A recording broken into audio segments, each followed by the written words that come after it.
Yeah, good morning again to everyone who has joined in the meantime. Welcome to the third of our Battery Passport webinar series, the third of 5 webinars. I have the pleasure of welcoming you today to this event and talk you through a few ground rules, but also give a quick intro into the Battery Passport again, before we dive into the main topic for today, which is the supply chain due diligence data that is required on the Battery Passport. A quick recap. So far, we had one webinar on the introduction of the concept of the Battery Passport. We also gave an introduction on the circularity data for the Battery Passport. And we have recordings of all of these webinars. So in case you missed something, just reach out and we can share with you. We will also be recording today. After this, we have 2 more webinars. One is on the performance and durability data, and then the last one on the battery carbon footprint data. So with that overview, a quick introduction of who will be speaking with you today. My name is Sophie Herman. I'm a partner with Systemic. We are coordinating the consortium of the Battery Passport. My colleagues Joanna Kleinejäger and Karl Kühl are also joining us today. Joanna will be taking us through the due diligence data, and Karl is also available as expert on the Q&A. I will say a couple of words about that. And then we're very happy to have today with us 3 industry experts. Very welcome, Estelle Levinalli, the founder and CEO of Levin Sources. We have Barbara Kurman, the lead responsible for sourcing at Umicore, and we have Nico D'Agostino, who's program director with Circular and also working with us on the consortium. So a quick overview of our agenda for the day. We have a quick introduction now and an overview, as I said, on the scope of the Battery Passport, just to recap. Then we will go into the main content for this session, the introduction of the upstream value chain transparency, and going into the supply chain due diligence obligations for the Battery Passport. We will have a moderated discussion with our experts that I just introduced on the topic of supply chain due diligence. And we also have a Q&A. Even throughout the session, please do feel free to put your questions into the chat. And we also will be responding through the chat when we get to the Q&A session. You can pose your questions directly. And then we will close by 11:30 the session for today. So a few ground rules before we start. You saw, and if you joined late, we are recording the meeting for those that also cannot join today so that they can listen afterwards. As I said, the first 2 sessions, you can already find the recording. Reach out to us if you cannot find them on the webpage. The videos and the microphones are disabled today to ensure bandwidth, but also not to disturb the session. We do have a Q&A function where we will be addressing your questions. So do pose all the questions that come up during the session, but then of course, also in the Q&A session itself, raise your hand and you will be unmuted to pose your question directly to the plenary.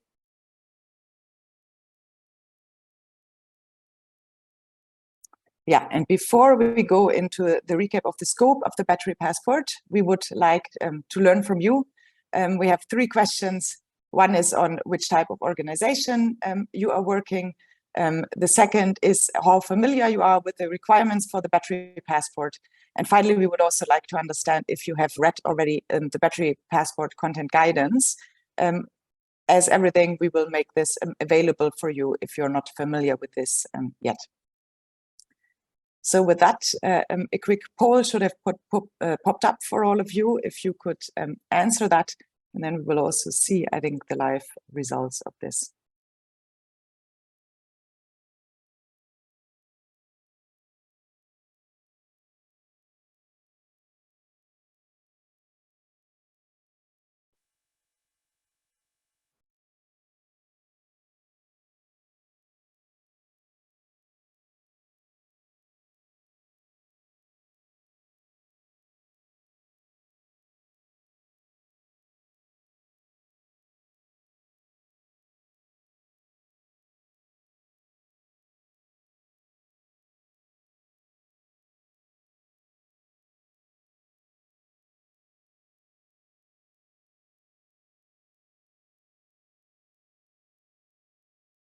I don't know who of you is running the poll, and if you can see we're getting answers. Perfect. Very good. So the largest amount of participants coming from industry, great. But we have a good representation across all categories, which is great. Good to have you today. I also see the majority has some knowledge, which is also great, or no knowledge yet. That's exactly why we make these webinar series, so no worries at all. And third has read the content guidance. Again, it's made familiar, but also the whole purpose is here to, if you join the webinar series, you will get a very good idea of what's in there and then can find any in-depth information that you need in the content guidance itself. Great. Thank you very much for your responses. With that, I would start with a brief introduction and an overview of the scope of the Battery Passport, just as a brief recap. First of all, who is developing the Battery Passport? We are a consortium of 11 members that are funded by the German Ministry for the Economy and Climate. And the whole work came out of or evolved from a work that was started in the Circular Economy Initiative Germany. Many of the consortium members were also a part of this, and of course that had many more partners. Now in this consortium we have 11 members, as I said, that are from across industry, academia, as well as industry associations. And as I said, it's funded by the German Ministry of the Economy and aims at the implementation of the EU Battery Passport Regulation. And we are clarifying this EU Battery Passport Regulation in 5 work packages. So the first one is communication and coordination, part of which this webinar that you see today. There are the content standards, and that's the document that has already been finalized in first draft. And then we are also working on the technical standards. Excuse me. We are working on a demonstrator for the Battery Passport. And finally, we're making a value assessment to also understand what value is being created throughout the value chain through the Battery Passport.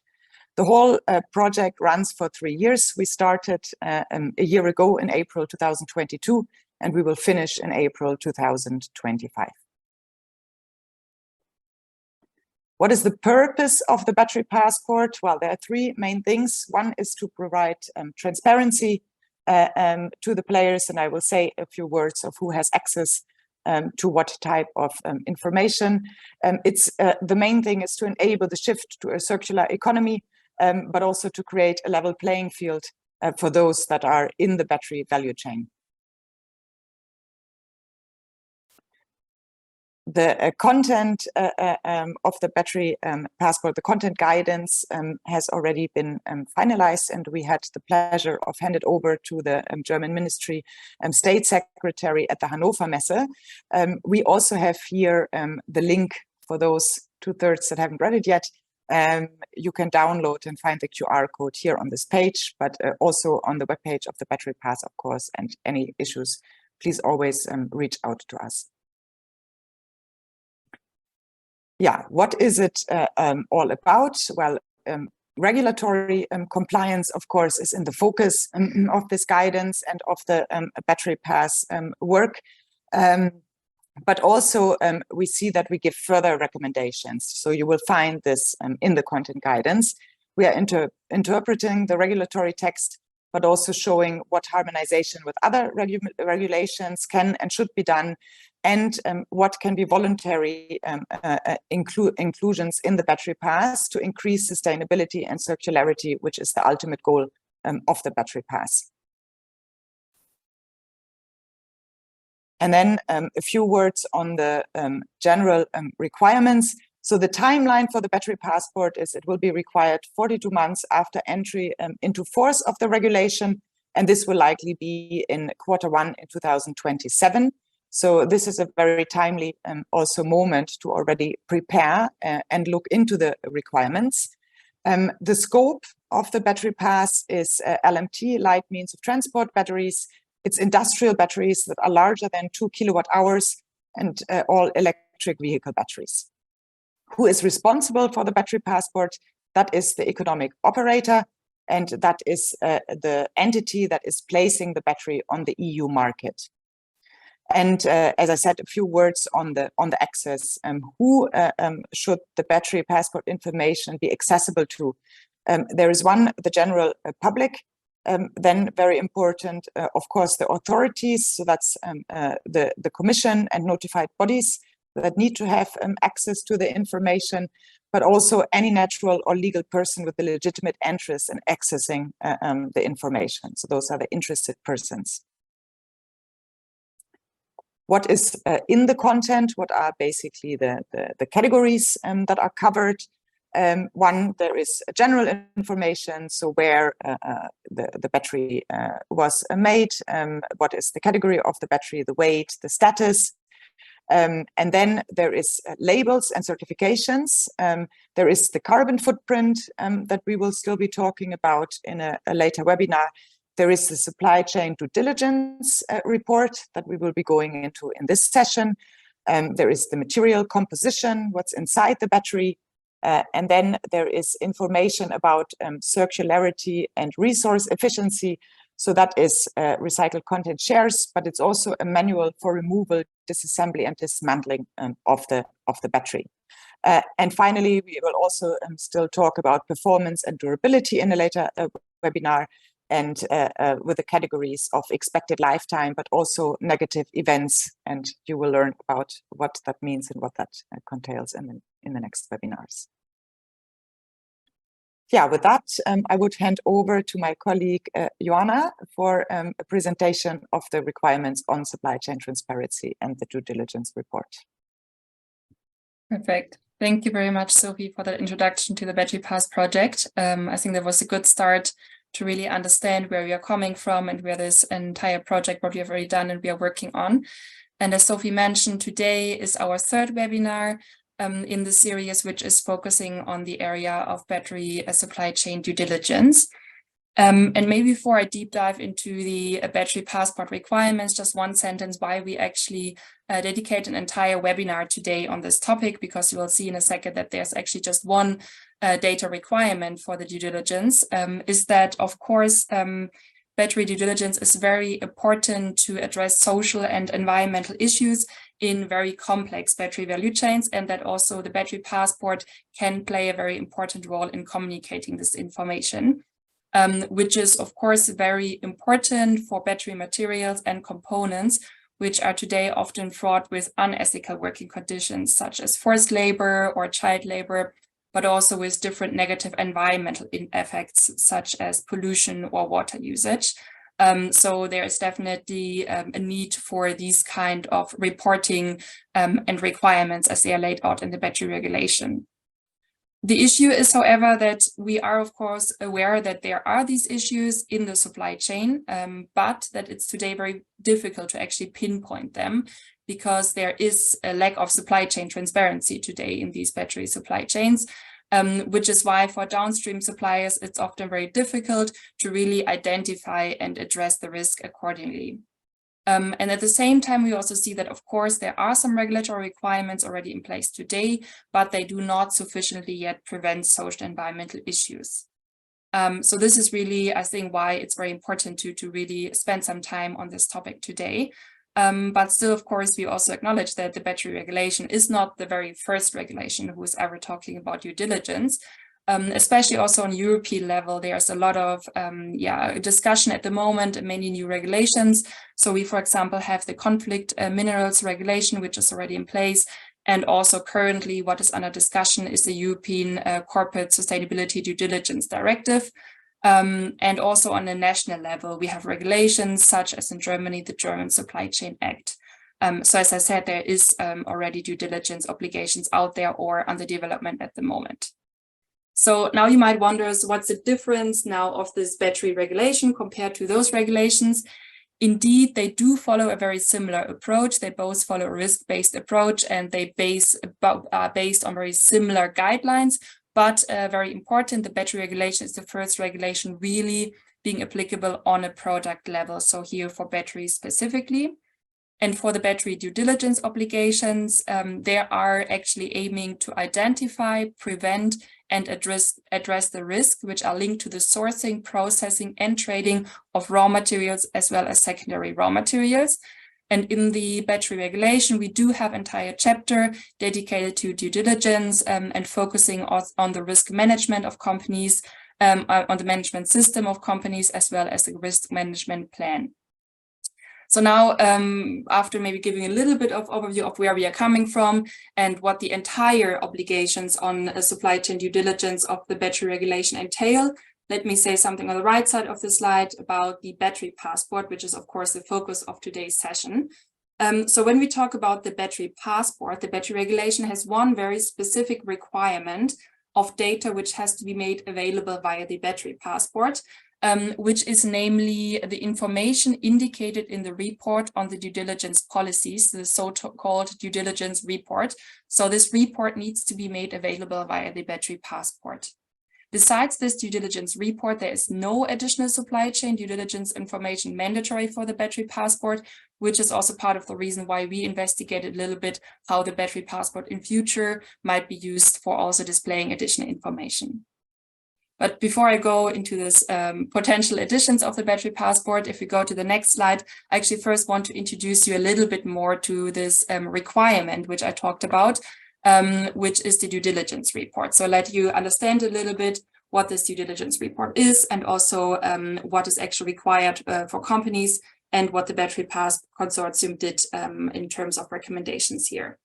So on the left side, again, it's really what the regulation is requiring to do. So it's giving the requirement that the information indicated in the report on the due diligence policies, the so-called due diligence report, has to be made accessible to the public, also via the internet, and this report should be easily comprehensible for end users.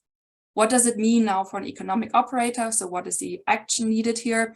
Is that an economic operator, when placing a battery on the market, should also make the information of this due diligence report available to the public. So this could be, for example, through a PDF or probably linking to the company website where this PDF is being uploaded.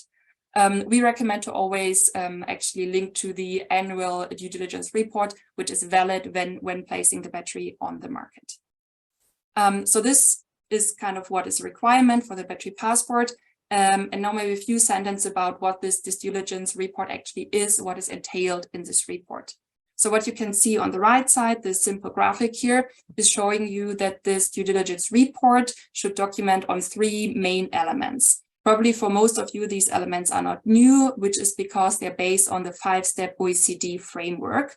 And those three elements which should be documented on in the report is first of all, the economic operator's management system, which means that you need to show that you're compliant with obligations of the Article 45B of the battery regulation. Secondly, it's about the risk management plan. So also here showing that you're compliant with obligations of Article 45C. And thirdly, the report also should entail a summary of the third-party verification of the battery due diligence policies, which again is outlined in Article 45C, D, sorry. So this is kind of what should be in the report. What we now did in our work at the Battery Pass is that you will find in the Battery Pass guidance document a table where we really try to outline which elements does it entail. So really what kind of things should you report on to give a bit more insights into this, what now sounds quite theoretical. So really that you can understand what is inside such a report.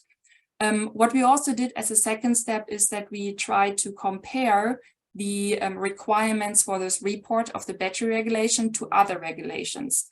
So what we did is we also looked at the European Corporate Sustainability Due Diligence Directive and at the German Supply Chain Act, and we compared their obligations to those of the battery regulation and really wanted to see where are there overlaps, but also maybe where are regulations having more elements which others don't have. So because we think that it's very important for companies to understand how you can actually be compliant with the regulations at once, rather than having several efforts to do for each regulation.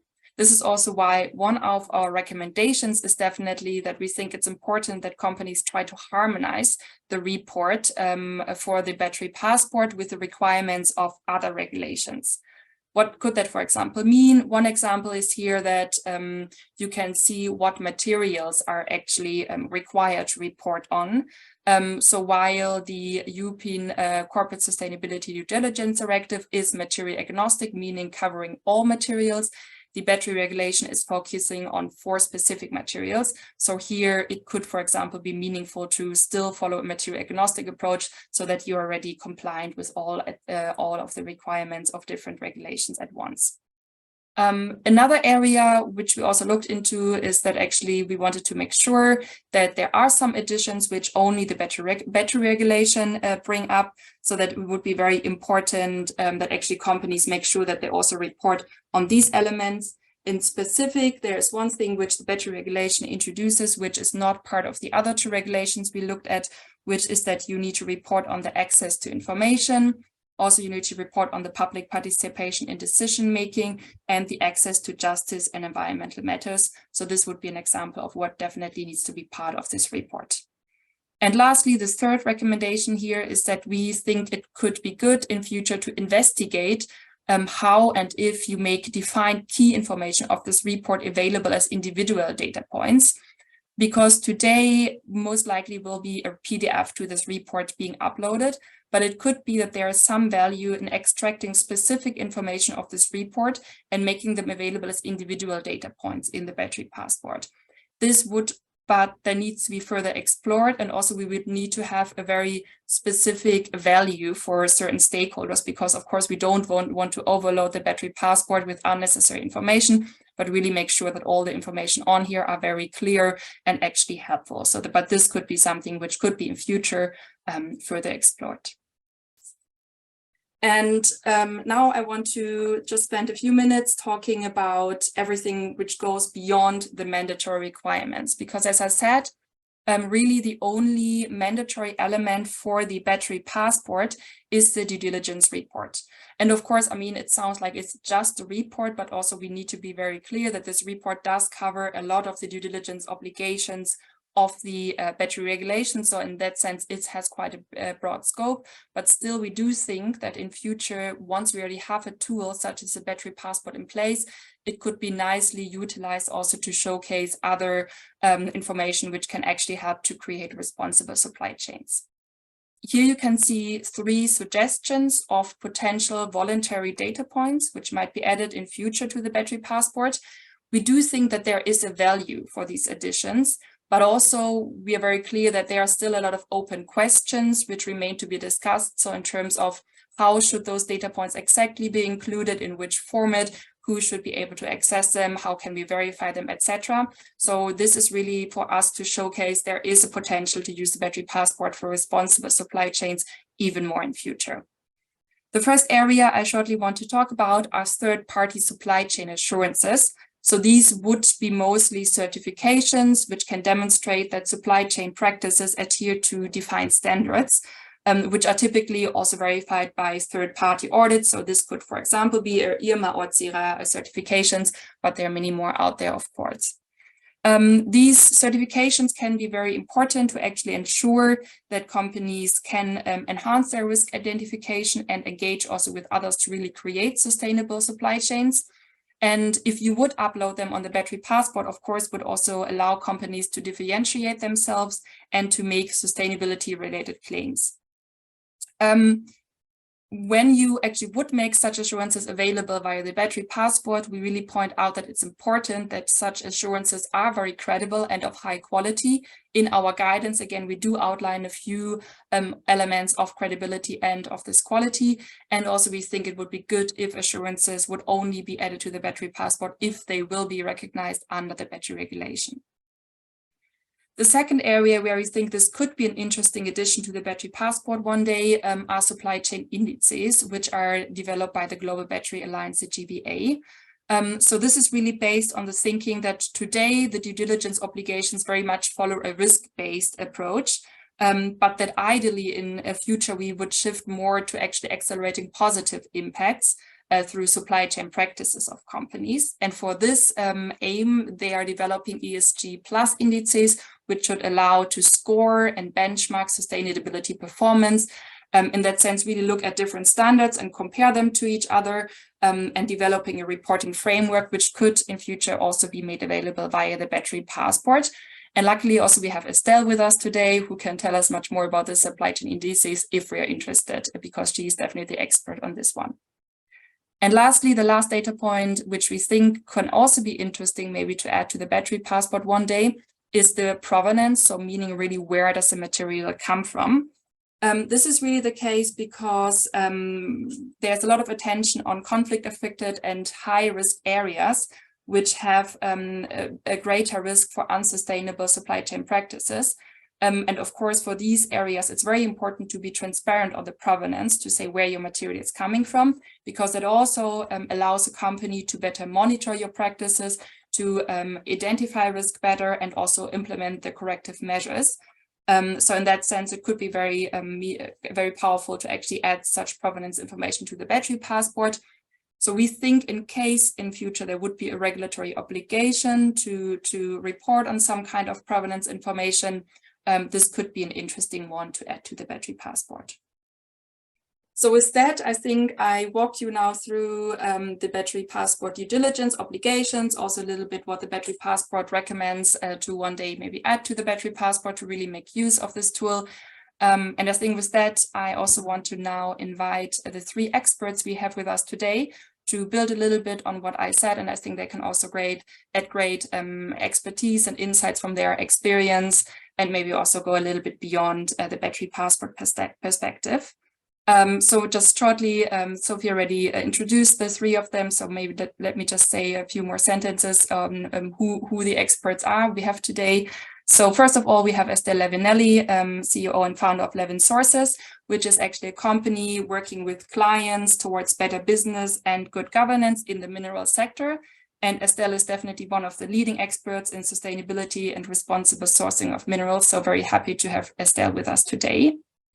Then we also have Barbara Kurman, who is the program lead for responsible sourcing at Umicore. So Umicore actually just launched their responsible sourcing frameworks for nickel and lithium, which I think really show that they are working a lot in this area. And I think Barbara can share very valuable insights from the industry perspective with us today. And then we also have Nico D'Agostino with us, who is the program director at Circular. So Circular is a company which is providing supply chain traceability technology as a solution to enable responsible sourcing and also managing supply chain risk.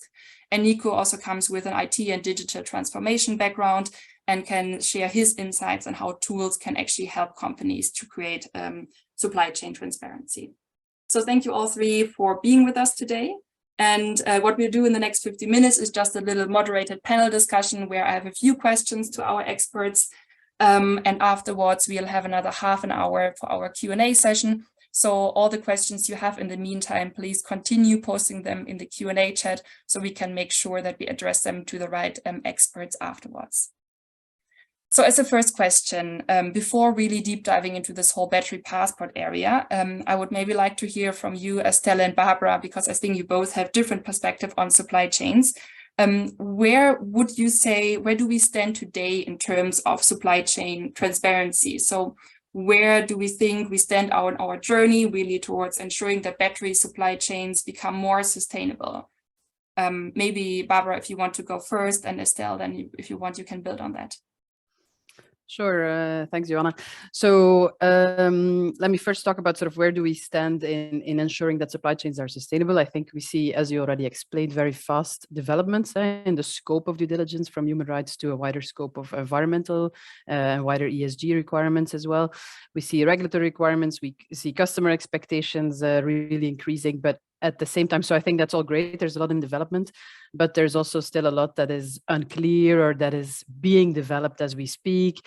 For instance, you know, the track and trace technologies or the blockchain technologies to have that information along the supply chain. There is challenges on how to actually do the due diligence, because you can increase the scope, but how do you actually do that thoroughly and robustly and in a verifiable manner. If, for instance, you're looking at environmental impact, but you don't have the baseline data because it just does not exist, how do you then go about these challenges? Also, how do you tackle some systemic issues like corruption, for instance? You can say, okay, do your due diligence, but that doesn't mean that you have a perfect solution for everything and that everything will be perfect. I mean, in everything we do, there will be an impact. And I think there's a lot of best effort and gray. It's not a black and white matter, because in the end, it's all about wanting actual impact. It's not about just ticking a checkbox, which may at times be a risk when we're talking too much about the regulation. It's all about the end result, but what is the real impact on the ground? So I think that's important to keep in mind. And then we have a lot of standards. You already referred to the standards. There's a lot of standards available. Some are very good, but there's also discussion among industry players and other stakeholders, which is the right standard, which is the most ambitious standard. Downstream may want something different from upstream. It depends from mineral to mineral. So I feel there's still a lot in discussion, and the transparency question is important there, because on the one hand, you can only reach this if indeed information is shared among all players in the supply chain. On the other hand, you still have a very important concern of business confidentiality, also maybe about putting yourself out there as a company for, well, you risk criticism, right? If your information is there, as I said before, it's not a black and white matter. It's not that you have perfect solutions for every problem out there. So it depends really on sort of what is the criticism you potentially can receive on that. And I feel that is really still a stumbling block for the full transparency in what companies are doing and the full impact of the supply chain. And I'll stop there because I'm sure that Estelle can pick up on that. Thanks, Barbara. I think we're aligned on a lot of observations. I'm going to begin with starting with some good news, and then I might do a bit of a reality check on that. That's okay. What I've been noticing in the last year or so is, there's strong evidence of increasing political will, not just within Europe, but in other major economies, seeking to mandate businesses to manage their risk, both in their operations as well as in their supply chains, and related to that, therefore, using their leverage, which is really where change happens. And we're also seeing a lot of attention on tackling greenwash, which is great. That relates to Barbara's point about what can you say about your efforts, and do you sugarcoat it or not in order to mitigate the risk of criticism? Increasingly, it's going to be hard to sugarcoat it because of the greenwash regulations we're seeing. But one of the ways you can help minimize greenwash is by getting better at really understanding the truth. And at last, we're getting progress on how do you really measure impacts on nature through science-based targets. And that's becoming more mainstreamed. It's just recently announced by the Science-Based Targets Initiative for Biodiversity. So that's a really exciting progress, I think, on what is an increasingly prominent role in the policy space, which is our impact on nature. We're seeing a growing understanding between the relationship between human rights and nature, and between issues of social justice and Earth system boundaries. So if you just focus environmentally on Earth system boundaries, you don't think about what the human cost may be of seeking to keep us within planetary boundaries, then you may lead to human rights violations as we seek to avert the polycrises of the future, well, the present indeed. So this relationship between justice being necessary for humanity to be able to live within planetary boundaries reinserts human rights as absolutely paramount in tackling these issues. And thankfully, I'm grateful to see that some of these high visibility issues like child labour, of course, are very, very important. But people are beginning to understand that the linkages between that and fundamental human rights, like paying a living wage, for example, or freedom of association. And as the founders of human rights taught us, human rights are indivisible and should be treated as a whole. So when companies cherry pick issues based on media attention or the ability of an advocacy organization to really flag one thing, whilst that's great because we can get action, we can't tackle these things in isolation. And we learned that, Barbara worked with me on the GBA's Human Rights Index. We learned that to tackle issues like child labour, we have to tackle the root causes of child labour, which relate to other issues and the causal chains between them. And also this much greater international cooperation, and the experience of the Global Battery Alliance has taught me that we really need to work together to build economies of scale and make effective supply chain due diligence where possible. But that's all the good news. There is still bad news. Of course, the evidence is clear that unsustainable practices persist. The business and Human Rights Resource Centre's 2022 Transition Minerals Tracker flag a whole host of concerns around continuing violations of human rights, and the major concerns are around abuses against human rights and environmental defenders.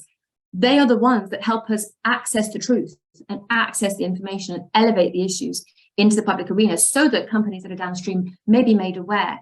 And their role is increasingly important as we're seeing these big geopolitical shifts, arising as, we get increasing tensions within and between nations, including in this context of the race for critical raw materials. And that's getting accompanied by growing corruption, growing autocracy, and a shrinking of civic space. So we have to make, as my personal belief is, a priority to protect and support environmental and human rights defenders. What all this means for business is that it's really, really tough. Barbara gave some really important insights onto that. First, we can't really do due diligence unless we understand our supply chains. We can't understand that without bringing transparency on our supply chains. But we are going to have to get comfortable with blind spots, because it isn't possible with the complexity of supply chains to really know the entirety of your supply chains. Unless as a business, you have the luxury of being able to really reorient your supply chains and build supply chains where you know exactly the provenance. Most businesses don't have that luxury because this is such a competitive market to access these materials. They can't always choose, what are the best ESG performers and the most transparent supply chains. So we need to keep pushing on transparency, but we mustn't be sidetracked or obsessed with that, because things like traceability and assurance, in my view, they're really hygiene factors. They're really, really important. But we're in a point now, I think, where industry is getting to grips with both of those things. Neither are perfect yet, but they're getting to grips. But what that's led to is an absolute overload of information. We built all this information. Now, what on earth do we do with that? What we need to do with it is take action. It's not enough to know. It's the so what that comes next. And if businesses are so busy scurrying about, producing all this information, dealing with this information, responding to requests from their business partners for more information because some of the assurance systems aren't yet fully credible and reliable, then they're just in this frenzy and they can't actually dedicate the resources necessary to do what the battery regulation includes in its due diligence reporting, not just identifying, but preventing and addressing. And you prevent and address through mitigation actions, through acting on root causes, through building leverage, through cooperating with others.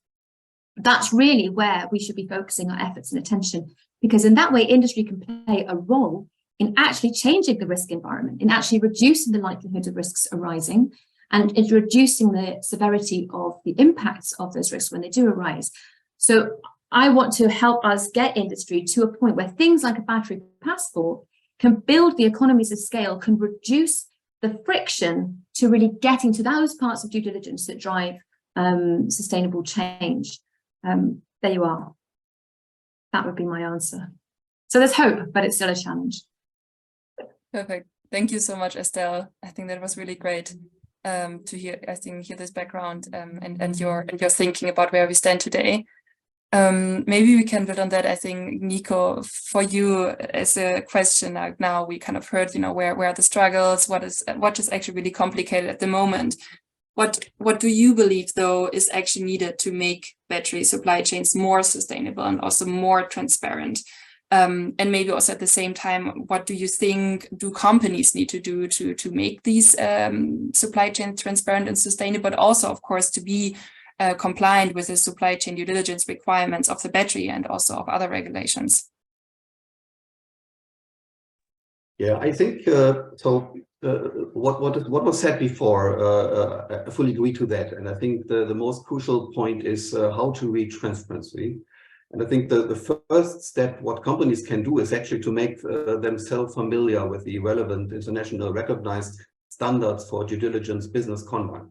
And I think you mentioned a few before. There are also the OECD guidelines, and there's, as Barbara said, also discussions what is the right one. But I think a good starting point would be the chapter 6.4 in the battery regulation, which gives really a good insight in that. And then, of course, how to actually create this transparency. So an important mean for the implementation of transparency is a chain of custody. Put a chain of custody in place, which actually introduce traceability of products and commodities through the complete supply chain. So this could be realized, for example, by contractual information requirements for the suppliers that have to be fulfilled by iterating through the upstream supply chain. However, experience showed that claims provided by the suppliers on specific product characteristics are not always really reliable. So you need also to really put maybe some system in place. And here traceability systems come into the game, which actually implements a chain of custody. So in the context of supply chain, a chain of custody is a process which where inputs and outputs of individual steps in the supply chain and associated informations are transferred, monitored, and controlled as they move through each step of the supply chain. So there are some more explanations in the document which we presented. So I really encourage people to read through it, and that would really allow to follow the path of critical raw materials through the supply chain and to collect all relevant data which are required for fulfilling the due diligence requirements. In addition, and this is also an important point to consider, as you collect information through the supply chain, you can also collect information about CO2 emissions, which is another topic, but it's just to mention that here, that this could be done as well. So now is the question, how is this working? Well, the first, what you have to do is actually to analyze the supply chain, to identify all participants of the relevant supply chain. So, and relevant means, I do not mean the whole supply chain for the battery, but the critical raw materials, which have a main contribution to sustainability. And the next step is then to engage partners. And that, as Barbara mentioned, could be also a problem because there's still a certain reluctance to share data. But what you have to do is actually to collect data on characteristics, the mass of the commodities, the geolocation is interesting, the condition involved process information for the carbon footprint calculation. And it's also important to mention, and this is a big concern, that the data sharing can be organized in that way that no business critical information like prices will be disclosed. So data will be captured on a very low level of granularity. So that wouldn't allow to reverse any information that would risk business models. So this is something that we experience. And currently, there's the general attitude not to share data. So there's still a big reluctance there because of the fact that there is a concern of disclosing. However, in conjunction with some incentives like providing visibility for the supply chain partners itself, being compliant with regulatory requirements and extends the business will raise openness. And this is what I believe will happen. And I think at the end, we need a global mindset shift that recognizes transparency as a new business imperative. So for the economic operator, that generates the opportunity also to identify risk. And this is also what you mentioned, Joanna, which is perfectly right. And there's also the question, how can this data, or what makes data reliable? Because transferring data doesn't necessarily mean it's reliable. So what can be done there is actually to make some consistency checks on the data which you are collecting. So we collect the mass, so we can do mass balancing. So what mass gets in, what gets out, so that there have to be a continuity. So the geolocation is a quite interesting thing, because if you see that your supply chain is not happening where you expected it to be, it's something which should raise attention. And also chronological sequencing, biometrical identification of actors is something which also would be important. And so details of the basic blocks of traceability systems and all the topics around it is described also in more detail in the content guidance. I would encourage people to really go through it. Thank you, Nico. Maybe I would just pass the same question actually to Barbara, and also hear your perspective on kind of what's needed for sustainable and transparent supply chains and to meet the obligations for the companies. Well, first of all, resources. I think both Estelle made a really good point that there is just a very high burden on players in the supply chain, that if you actually want to do what actually matters, right, that is mitigating the impact on the ground, the so what, that really takes a lot of time. But if you need to do all of that before, it also takes a lot of time.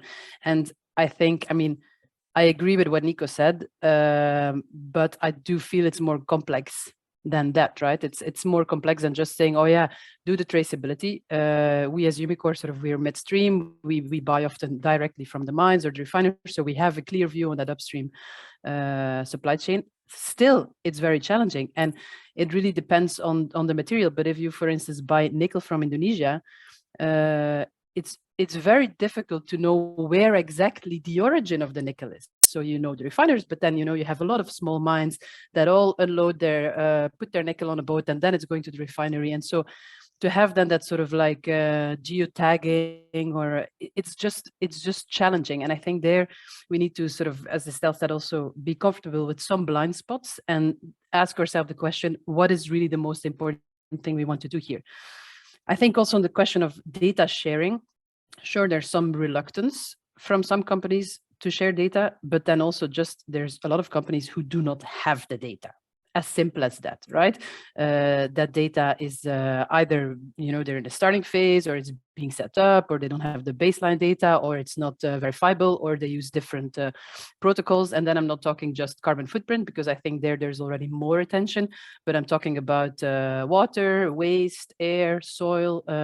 There's biodiversity is a very challenging one to measure the impact. So I think there's a lot more that ideally we want to report, right? It's not just a carbon footprint that matters, I think, in this context. So what we need, yes, collaboration across the industry and other stakeholders. And then, for instance, again, if we take the data question on environmental impact, I'm talking about NGOs, academics, governments who can all work together to really set up the right systems to actually measure impact, right? So that we can share information, share best practice, potentially also do joint audits as industry players. We see that more and more happening to reduce really the burden, and again, focus the time and efforts on where we really would want them to be. Also, I think what is important as well is clearer guidance from regulators on what is actually expected within the scope of due diligence, because we've already seen here in the short discussion we've been having that you can have a much wider or narrower scope of due diligence. Are we only talking about the traceability? Are we talking about potentially carbon footprint? Is it human rights? Is it environment? If it's environment, what is covered under environment? So I think there as well, it would be good if regulators also help clarify what is expected from whom, that if you in the end have one due diligence report, that it's also clear what to report on and how to verify the information you get from which player in the supply chain. And then one last point, I agree with what Estelle said, that sort of more and more we see that other areas or other regions in the world are also developing sort of due diligence thinking, but still, I would say we are not yet at a level playing field. And so ideally, globally, we have all the companies adopting that mindset. And I think their industry plays an important role. Stakeholder initiatives like the GBA or others play an important role to really help companies get there, right? So when we work with our suppliers that are not where we would want them to be, it's about working together, capacity building, engaging with them to see how we can work together to sort of, increase the level of due diligence, of transparency, of, human rights and environmental impact. Thank you very much, Barbara. I have actually two last questions, but maybe in light of time, I would group them together and ask them to all three of you. So now really, I think, making the bridge to the battery passport from what you talked about. So I'm interested to hear from you what value you think the battery passport can have for sustainable supply chains, but also maybe at the same time, what issues do you think we see with the battery passport, or also what companies are struggling with to really meet those requirements for the battery passport, and also which ways you see to overcome. So what do you see is next for the battery passport in terms of really enabling responsible supply chains? Maybe I would give that question to Nico first. Yeah, actually, I would see the digital product passport as a kind of a catalyst for digital transformation. So digitalization is actually the key to creating the information which is actually needed to get this transparency what we wanted to reach. And of course, it's I would not fully agree with Barbara's remark. Of course, it's complicated, but it's doable. I think this should be a clear message. it's doable to create the supply chain transparency. And again, so the topic of digital transformation is actually coming to place, and making supply chains, digitalization of supply chain is one topic, but also the topic of the digital transformation, which can also help to create data-driven business models, is also an important topic. And so from that perspective, I really see that even if it's perceived as a burden to put some effort there, at the end, I believe it will pay out at the end. Thank you. Barbara, do you also want to maybe answer the question and give us a little bit on view on the battery passport and what you see, what's next there? Yeah, sure. And I agree with Nico. I mean, it is doable. And we also support, I mean, as Umicore, we're active in a number of blockchain or track and trace technologies. So I think certainly it's doable. The main challenges I see for this to be workable is, one, verification of the data, because you will have a lot of companies uploading different types of data. So how do you verify that? Because again, that will be an additional burden. And is that all on the economic operator, or is that also a task of the supply chain members? Then the interoperability of the different technologies. So what will be the technology? I don't think there will be just one. So depending on what technology companies will upload their data, you know, how do you ensure data protection? How do you ensure that data is shareable between different technologies? So I think those are sort of some key challenges. And then we've spoken about the business confidentiality versus transparency. I think there the question of who gets access to which type of information, to have clarity on that is also important, because I do believe, and I think the question was also in the chat, not everybody needs all kind of information, right? So so that as well. But certainly, I mean, I'm a supporter. I think there is a clear potential for battery passports. Absolutely. Yeah, perfect. Thanks. Maybe Estelle, if you want to close the panel discussion give us your insights on the battery passport, and then we can move to the Q&A session afterwards. Sure. I mean, my experience of the battery passport comes from having been involved in the Global Battery Alliance as the human rights coordinator and supporting the working group to draft the Child Labour and Human Rights Index. So I see a lot of complementarity between what the GBA is trying to achieve and what the battery pass of the German initiative is seeking to do. So, for example, you speak about, in the future, could we have individual data points in the battery passport? Well, yes, because the Human Rights Index and the Child Labour Index that we wrote is precisely about individual data points, indicators of performance against the 6 steps of the OECD Responsible Business Conduct Guidance, and which maps onto the 5 steps of the OECD Minerals Guidance, but goes a bit further. I see that the battery passport in the battery regulation, this requirement to report on access to environmental justice is really important. And there is, of course, in the 5 steps of the minerals guidance, there is mention of grievance mechanisms. But remedy is more than that. Remedy is the missing piece. So, and coming back to the Earth Commission's point that we cannot manage the polycrises of going past planetary boundaries without a focus on justice, because injustices breed conflict. We need to elevate remedy more into what we're doing and how we're doing it. And I recognize that that's really challenging for businesses, especially smaller businesses. And so I know that that's fraught, but I believe it's still very, very important. I think, if the battery pass is going to be focused on compliance and doing what's necessary to ensure compliance, we are doing enough to build transparency and allow others to hold industry more accountable for what it does in relation to the creation of risks to people and nature, but also to the management of risk to people and nature. And of course, industry is not unilaterally responsible. Government has the duty to protect human rights. Government has a very large role to play in those things. But I think a battery passport, like we've envisaged with the GBA indices, can go beyond compliance to not only inspire businesses to go further, but enable them to go further. The way to inspire it is to build into a battery passport leading practices. So not just what's in compliance frameworks, what's in voluntary industry standards, because we know from our work on child labour that what was in the industry standards at the time of us doing that work was just about policy, and it didn't follow the 6 steps of the RBC. And what leading, NGOs, advocacy experts in child labour were saying, there's big gaps here between what industry is being asked to do and what we really need to do to leverage industry's potential to support the elimination of child labour. Let's get those gaps into the index so that those companies that are going over and above can be recognised for it in the benchmarking, but those that don't quite know what to do can also be inspired by seeing this kind of like a menu of possibilities. And then with the additional guidance that's there, think about how to do it. I think that's really exciting. And I think the other thing that's exciting, to finish, and I know we're short on time, Johanna, sorry, is the possibility that comes when you have individual data points of running analytics. Because yes, to have this information available to the public to a certain level, because as we've just said, not everybody should have the same access to everything.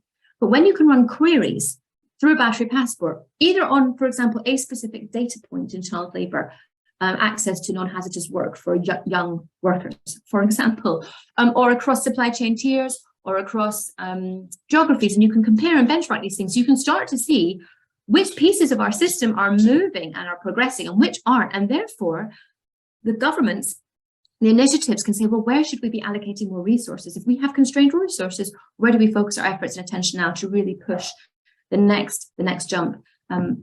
So I find the analytics piece, when we eventually get there, is going to be so empowering for society at large and very exciting. Thank you so much, Estelle. And I think with that, we can also smoothly just move to our Q&A session, because I see that there are a lot of also follow-up questions from the audience coming into all 3 of you. And yeah, if we just move, I think, just to the next slide, even though there's not much content here to see. So we also have now Karl Kühl with us. Thanks for joining us, who is also part of the Battery Pass team and was also part of developing the responsive supply chain work for the Battery Pass. And to kick us off, I actually also have already a follow-up question for you, Estelle, once I already have you speaking here, which is posted from Florian Müller. So he's asking, the Corporate Sustainability Due Diligence Directive and also the local legislations, such as the German due diligence law, require concrete mitigation actions. Is this included in the risk management plan, i.e. including concrete mitigation actions and grievance mechanisms? Yes, so if you're following the 5 steps of the OECD minerals guidance, in step 1 of the minerals guidance, there's an expectation for companies to put in place grievance mechanisms, operational grievance mechanisms. It doesn't speak about quality as the UNGPs would. So there is more to be done if you want that to be effective, but yes, reporting on it would be required. And then in terms of mitigation actions, yes, step 3 of the OECD minerals guidance does require companies to report on what actions they're taking to mitigate. The issue you've got when you're following the OECD minerals guidance is, particularly when sourcing from conflict affected and high risk areas, the first reaction to when difficulties arise is disengagement. And this is how a lot of industry in conflict minerals have done their mitigation to risk, is say, well, we'll just disengage then, and we'll sanitize our supply chains by restructuring them. But that doesn't change the situation for those suppliers you're abandoning. Whereas the United Nations Guiding Principles and what's in the CSDDD now is envisaging more an actual, you continue to engage, and you, as Barbara spoke about, those suppliers that aren't getting it, you work with them, you build their capacity and you help them.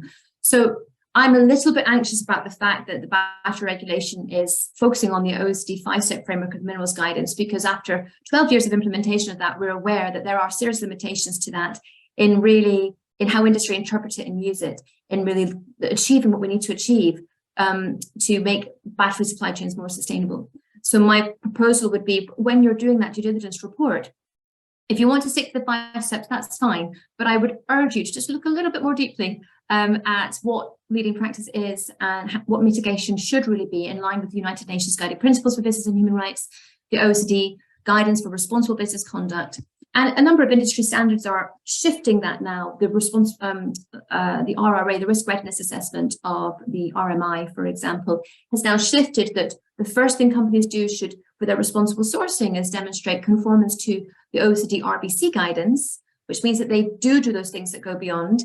And then the extra little bits that are in the minerals guidance that aren't captured in the RBC are added additionally for certain types of supply chains. That would be my advice. Yeah, Thank you. Carl, do you want to come in as well? Yeah, thank you very much, Johan. I'm very pleased to be here. Just a couple of things that I wanted to add to that very elaborate and detailed explanation of Estelle's. Essentially, many companies will see themselves having to report on their supply chain due diligence, not only through the battery regulation, but also obviously the upcoming EU CSDDD directive, as well as obviously the German Supply Chain Act. And while the OECD framework might be used in the battery regulation, other approaches are being considered and proposed for the other regulations. So I think it's really a point of companies also having then to look beyond the EU battery regulation to see what are the requirements from other regulations, just to reduce and minimize the additional work that they will have to do to help streamline and make their due diligence reporting the most efficient possible to meet all of the different requirements that may be out there.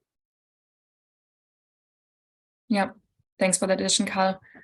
I have questions to Barbara, and I see you already answering them in the chat, but I think it would still be valuable for everyone to hear your responses also voiced over shortly. So there was one question on the tools and mechanisms which Umicore is using to have knowledge on upstream supply chains. And I think also the second question from Niels Heimes, which you also already answered, is really talking about the value of the battery passport for Umicore to tackle due diligence for high-risk countries like Indonesia. If you maybe can tell us a little bit about your thinking on these questions.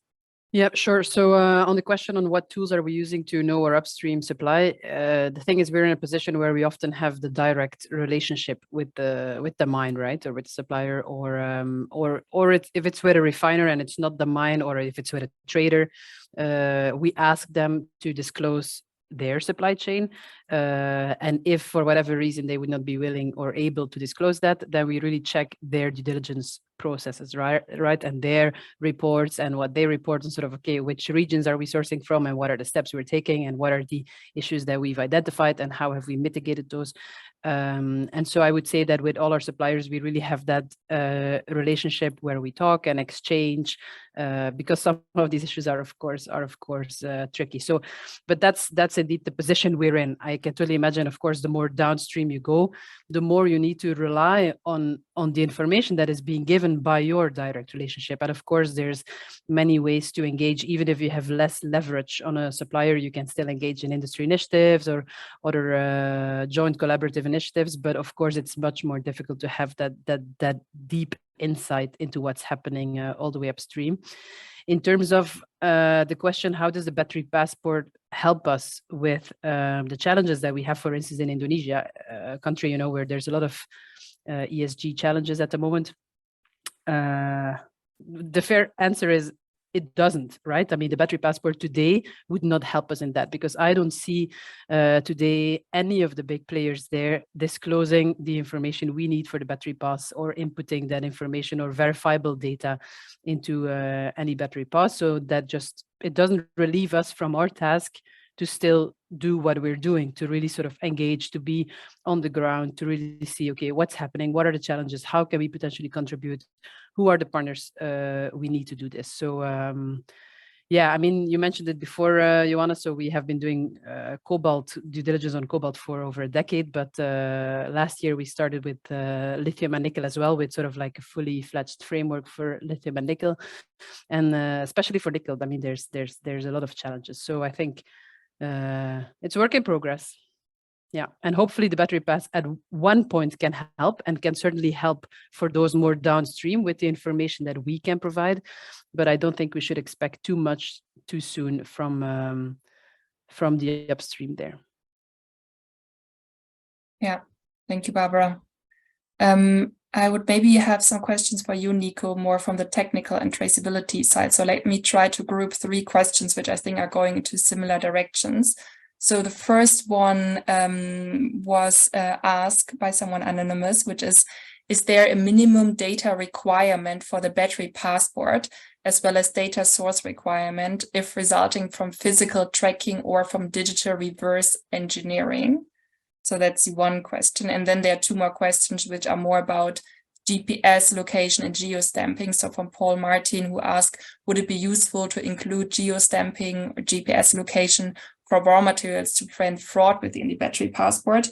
And then we have one more question. Let me go there, which is going a very similar direction. From Jörg Schufenhauer, do you see the need for GPS tracking, and do you have already a solution? So yeah, some questions. Feel free to pick which one you want to start with, Nico. Yeah, maybe some general explanation, because sometimes I sense that sometimes the battery passport is mixed up with a traceability solution. So the battery passport will only appear when the battery comes to the European market for the EU battery regulation. All the traceability happens before. Of course, there are a lot of information in the battery passport that need to be filled, but this is then the task of what I mentioned before, the traceability systems. And yes, these traceability systems are really designed in that way that they create credibility on the data. And one mean is actually to get the geolocation. So we follow commodity through the supply chain. So each commodity is equipped with a QR code, with a clear identifier, so we can follow that. We know where this package will flow through the supply chain, and this is then part of the traceability solution. At the end, the information, which material and which amount of composition of the battery material will be in the battery passport is then visible in the battery passport, but not the whole traceability. So this is just a separate solution. There might be something in the future when we speak about DPPs for material, or maybe also for battery components, like battery cells, for example. So tracking cells would also be a thing. And I also see, maybe I can also address a question to the granularity level. So there was also, I think yesterday was a big event, and many of the attendants here will probably also attend that. There was a question, yeah, which level of granularity do we need? And I think we need for the battery the item level. So that's for sure. And just because of the fact that the actual life cycle behavior of an individual battery will have an influence on the way how it is repurposed, reused at the end, you need to know, and you need to track this on the battery passport. And of course, we're also discussing how deep we can go also on the cell level, because if you have different types of cells in the battery, you need to distinguish between the different types. And so from that perspective, it's also recommended to go beyond the actual battery item level, so go to the cell level in order to identify, because the cell is actually the core component of the battery, which includes most of these critical raw materials. Perfect. Thank you, Nico. It's very helpful. That answers the question. Yeah, at least for me it does. Otherwise, whoever had the question, you can of course follow up on that one as well in the chat. I have one question which is addressed at Barbara and Estelle. So it's from Johannes Drielsma, who is saying several of Barbara's and Estelle's comments resonate with what I recently heard at the EU's EIT Raw Materials Summit. Is there a risk that such a focus on highest sustainability standards actually gets in the way of achieving the best sustainability outcomes?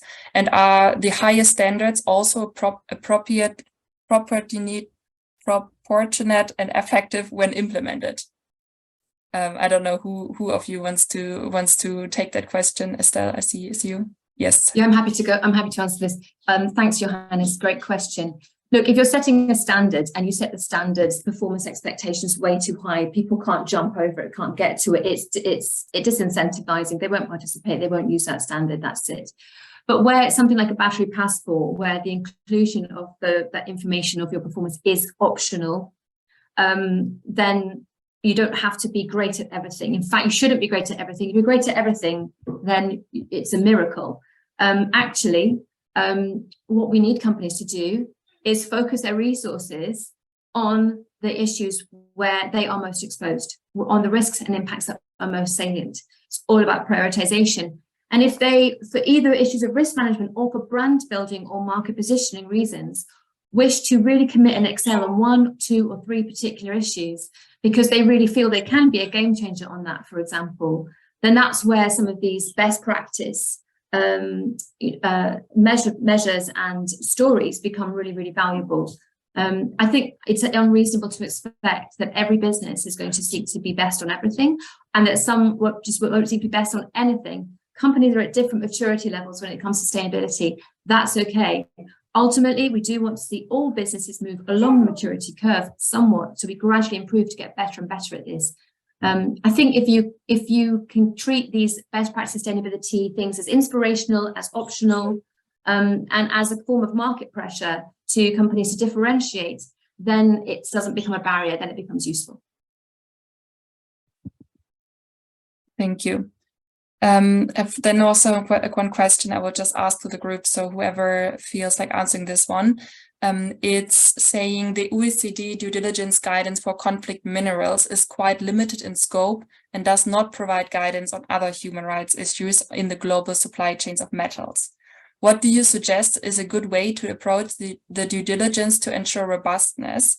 What does it mean to be comfortable with gray areas in the background of corporate accountability and possible legal action?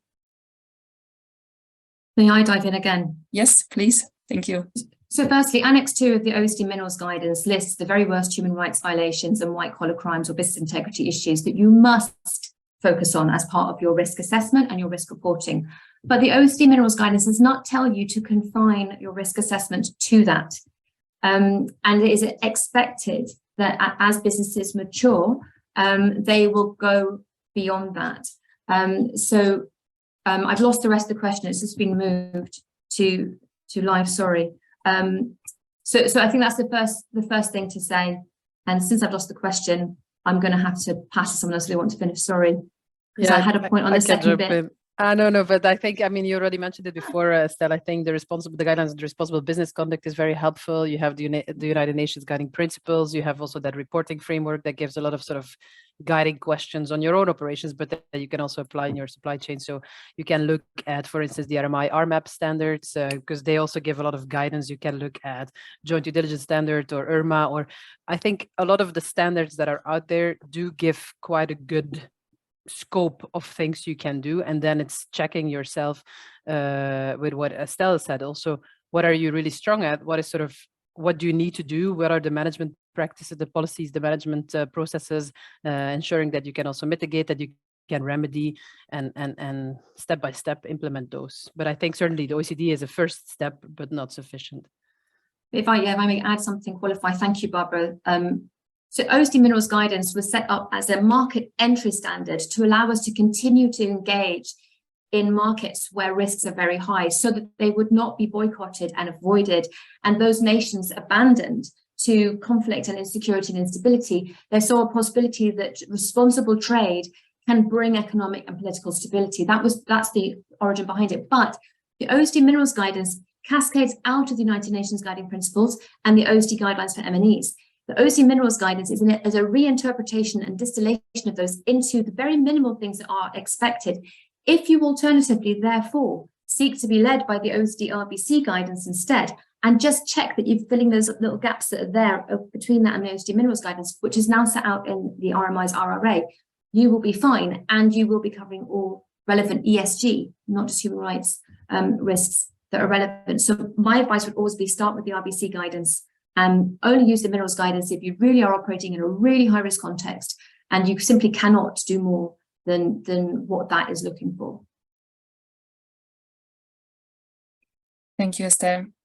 I have one question. I don't know, maybe that's the one for you, Nico, but I can also imagine Estelle and Barbara, you might have a say on that as well, is from Franco Di Persio, who's asking, you mentioned that companies might need incentives to promote transparency in their supply chain. What could be the nature of these incentives? Just focusing on liability, or are there other ways? Maybe I can start to answer on that, and maybe Estelle and Barbara can maybe add on. So yeah, I think I mentioned incentives, so to actually motivate companies to share their data, because this is a crucial point, sharing data. And so we do it in that way, that we would provide to some of the individual parties in the supply chain also a certain level of transparency for their supply chain, which is included, so that this is what they get back. And of course, there's another point which I think is also important, and we discussed it before. So the way policy is actually driving this due diligence activities is more focused on penalties. And I think it would be much better to look at from an incentive perspective. So it should become more cheaper to be actually supply chain, to follow the supply chain due diligence than the other way around. So I think this is also something which I think is something which should come from the policy to develop in that direction. Yeah, if I may add to that, a question that we get a lot within the companies, of course, what is the premium, right? If we want to do all of these things, will there be any added value? Will there be any green premium? And I think that's a very difficult question, because maybe a couple of years ago there was, but today there isn't really, because it's almost sort of the expectation. And so it's almost sort of a moral duty or a feeling of corporate responsibility, really, but you're still a business. So it's not easy, especially when there's no level playing field and a very competitive market. It's not easy to have a financial incentive, to be honest. So it's about maybe your reputation. It's about getting access to green finance. Those are sort of tangible outcomes, but it's not easy, I would say. I think one idea for me is that we focus so much on how our suppliers must share information with us in order to allow us to do our supply chain due diligence. And, you know, that's fine, because the guidances that we've been following take a supply chain angle. But the CSDDD now is talking about taking a value chain approach to this. And that means actually looking downstream as well and gathering information, understanding downstream. If we want to exert, you know, our leverage to build sustainability across systems, you know, we also need to think about product stewardship and how we can exert influence on our customers and on our markets as well. Therefore, an incentive might be, within the boundaries of what's commercially possible, what information can you share with your suppliers in exchange about where their products end up and the markets that they're ultimately being oriented towards? Is there a reverse information exchange, a mutual information exchange that may become necessary in the future to fulfill the value chain expectation that we are seeing in major frameworks like the UNGPs, and to help build that incentive? Because then it becomes more about equality within the supply chain, and not just you must give it to us as a condition of being able to sell to us, but if you give it to us, we'll tell you something more about where we're selling this stuff into, so that you can know more about what leverage you can build on your downstream as well. That's much more equalizing. Perfect. Thank you very much. I think we have many more questions in here, and I also see that you all were very busy answering them live in the chat. Thanks a lot for that. Also, I think all the questions which are more related to the scope of the battery passport or more technical questions, I skipped just in today's webinar, because that was more the focus, for example, first webinar. So hopefully when you listen back to the recording of the first webinar, you find some answers on these kind of questions. And with that, I would actually give over again to Sophie, who will just close the webinar for us and let us know a little bit about the next steps. And just want to say a big thank you to all the experts with us today. I think it was very, very interesting and a great discussion. Thank you. Yeah, also from my side, a big thank you to our experts for the great discussion, but also to the whole audience for all your questions and the engagement. That's what we're doing this work for, exactly to have these type of discussions and, of course, smoothen the implementation of the battery passport regulation. A quick outlook. We showed initially, we are just finishing our webinar, number 3 on the supply chain due diligence. The next one will be in 2 weeks on performance and durability data in the battery passport. And we will close the webinar series with the battery carbon footprint webinar 2 weeks thereafter. I wanted to give, before closing, a quick outlook on what is the Battery Pass Consortium working on and what can you still expect in the next year. The content standards, that's what these webinar series are about. We are still updating them based on input and discussion until March next year. So they will be fully finalized then. We are also using this content guidance for a position paper towards the European Commission, but also, of course, sharing knowledge and exchanging with other initiatives. We had a couple of questions around that, the GBA, for example, being one of them. Then we are working in another work stream on the technical standards. We also touched on those a few times. So these are the reference models for data collection along the battery life cycle. Also a few people asked about process and access logics based on the reference models. This will also be further clarified in the technical standards.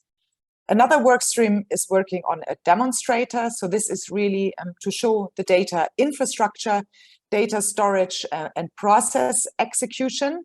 We will also show the integration with Catena X, EES and Gaia X. An overall demonstration of how the battery passport can look like and work. And finally, we also touched on, just in the last questions, on the value assessment. Yeah, we will be looking into a select number of use cases and model the benefits along the value chain for different actors. So you can also expect more information and a quantified, high-level quantified view on this benefit sharing question.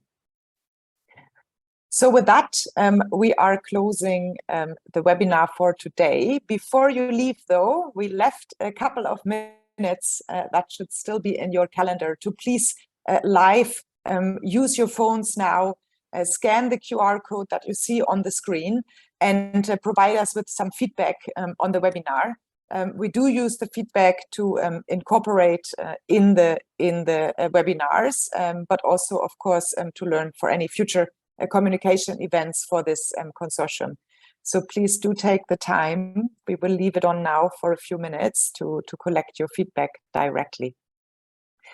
Thank you again to everyone. Thanks to the experts.